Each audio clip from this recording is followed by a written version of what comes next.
No one had expected it to end like this. Adam Steele knelt on the cold metal floor, the chill seeping through his clothes and settling deep in his bones. His hands were locked behind his back in glowing energy restraints that burned slightly whenever he moved. Every breath reminded him that escape was no longer an option.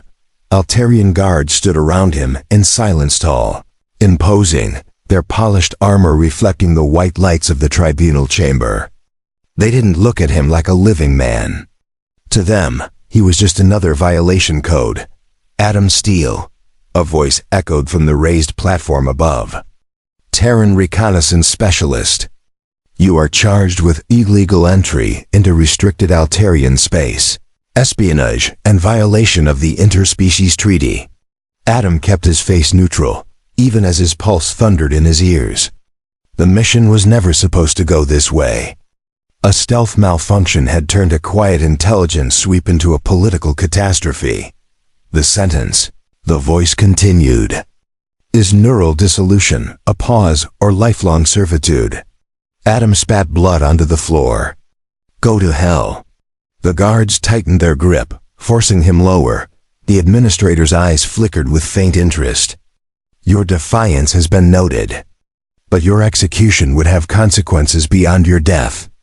Terminating you would fracture the Terran-Altarian treaty. Your outer colonies would be left exposed. Adam's stomach dropped. This wasn't just about him anymore. Then another voice cut through the chamber calm. Authoritative, unmistakably dangerous. There's another option. The room stiffened instantly. Guards snapped to attention. The administrator stepped back. From the shadows emerged an Altarian woman, unlike any Adam had ever seen. Her silver-tinted skin marked her as highborn. White hair was pulled tight behind her head, her face untouched by age but etched with experience. The insignia on her uniform made Adam's breath catch. A general, General Val-Ara, the administrator said. Boeing. Adam recognized the name instantly. Earth intelligence briefing spoke of her like a storm given form. I invoked the right of clemency, she said without looking at Adam. This prisoner will be placed under my authority. Through formal union. Silence crashed over the chamber. Adam stared. What? Val-Ara stepped closer. Under Altarian law, I am offering you marriage. The word echoed in his skull. It spares your life, she continued evenly, and prevents war.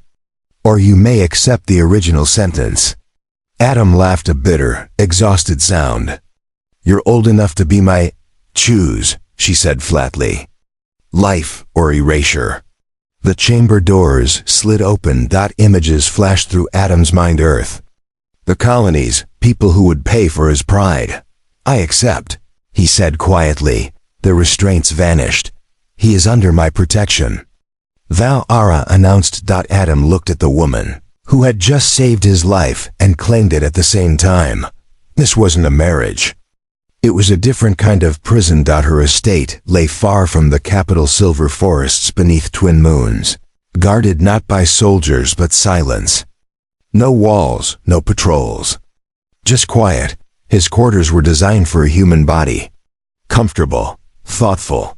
That unsettled him more than chains ever had. He tried to escape once. The ground itself locked his legs in place. Planetary defense system, Val-Ara said calmly behind him. It recognizes your DNA now. She didn't yell. Didn't threaten. Just observed. Why aren't you angry? Adam demanded. Anger wastes energy, she replied. Days passed. Conversations followed. Strategy turned into debate. Debate turned into respect. During a ceremonial festival, they were required to perform a bonded energy ritual. They danced not out of choice, but necessity. By morning, matching silver markings traced their skin. Genetic compatibility, Val-Ara explained. Then the truth came out, years ago. She had saved Adam's grandfather during a forgotten border conflict. It was a debt, she said. When I saw your name, I knew. The council tried to accuse her. Adam testified. He cooperated. A joint simulation proved that human unpredictability combined with Altarian discipline created a stronger defense model than either alone. The accuser fell. Later, standing beneath 3 moons, Adam finally spoke. "I hated this marriage," he admitted. For the first time. Val-Ara smiled without armor. "And now?" "Now," Adam said. "It might be the best decision of my life." And no one ever guessed that one of the greatest shifts in galactic power would begin with coercion and end with trust. The war did not arrive with explosions. It arrived with silence. Adam realized something was wrong when Val-Ara stopped receiving council transmissions. At first, it was only delays, messages arriving minutes late, then hours, then nothing at all. The estate's planetary array, normally humming with background traffic, went dark. Val-Ara stood at the balcony overlooking the silver forest, her posture rigid, eyes fixed on the horizon. "The council has sealed the network," she said at last. Adam frowned. "That's not standard procedure." "No," she agreed. "It is preparation." For weeks, their union had unsettled the political balance. Some hailed it as the foundation of a new era. Others saw it as contamination, human chaos infecting Altarian purity. Val-Ara had enemies long before Adam entered her life. Now she had given them a reason. "They're afraid," Adam said. "They should be." Val-Ara replied calmly. That night Adam couldn't sleep. His instincts, sharpened by years of covert operations, screamed warning. He moved quietly through the estate, checking systems Val-Ara hadn't bothered to restrict. He found what she already knew but hadn't yet said aloud. The planetary defense grid was still active, but command authority had been revoked. "They're planning to remove you," Adam said when he confronted her. "Yes, politically?" "Initially, and after that?" Val-Ara met his gaze. "Assassination is more efficient." Adam exhaled slowly. "Then we don't wait." The next council session was scheduled for dawn. Val-Ara was expected to appear alone. Adam understood the implication immediately. "They want you isolated," he said. "Symbolic. A public correction." "They underestimate you," she replied. For the first time since he had known her, Val-Ara placed her hand over his. "They underestimate us." Adam smiled faintly. "That's usually their first mistake." They arrived at the council chamber together. Gasps rippled through the assembly when Adam stepped forward beside her. No restraints, no guards, wearing Altarian command insignia authorized only hours earlier through an emergency loophole Val-Ara had quietly activated. "Proceed," Val-Ara said coolly. Taking her place. The accusations came quickly. Abuse of authority, genetic contamination, strategic recklessness, treason disguised as diplomacy. Adam listened in silence. Then Val-Ara nodded once. Adam stepped forward. "You're right," he said. The chamber froze. "You are absolutely right to be afraid." Adam continued. "Because while you were debating tradition, we were running simulations." A holodisplay ignited above the chamber. Human Altarian joint tactical models. Defense grids adapting in real time. Trade routes stabilized. Border conflicts neutralized before ignition. "This is the future you're trying to stop," Adam said. "And here's the part you didn't calculate." The display shifted. Enemy fleets unknown, silent, advancing from beyond mapped space. The chamber erupted. "This data is fabricated," one counselor snapped.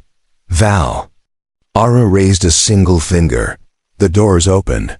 Altarian sentries dragged in a wounded scout commander. Armor scorched, blood dark against silver plating. "First contact," Val-Ara said. 3 hours ago. Silence fell again, this time real. "They were waiting," Adam said. "Watching, learning, and they don't care about your traditions." The council understood then. Fear changed shape. Orders were issued. Emergency authority was granted. Too late to stop what was coming, but not too late to survive. The battle lasted 6 days. Adam commanded joint strike teams with ruthless efficiency. Human improvisation paired with Altarian precision shattered enemy formations that should have overwhelmed them. Val-Ara coordinated system-wide defenses with cold brilliance, anticipating moves before they occurred. When the final enemy vessel burned out over the outer moon, the galaxy exhaled. Afterward, no one spoke of invalid unions or contamination. They spoke of survival. Weeks later, Adam stood again on the estate balcony. The forests below shimmered under starlight. Val-Ara joined him, her expression softer than it had ever been. "You could leave now," she said. "No one would stop you." Adam considered it. Earth, familiar gravity. A life that made sense before all this. Then he looked at her. "At some point," he said, "this stopped being a sentence." Val-Ara inclined her head. "And became?" "A choice." She studied him, then removed the command insignia from her collar and pressed it into his palm. "Then choose," she said. Adam closed his fingers around it. Far beyond the estate, ships moved through the stars, human, Altarian, and others, no longer divided by fear, but connected by necessity. The galaxy remained vast, dangerous and indifferent, but for the first time, it was not facing the darkness alone, and neither was Adam Steele.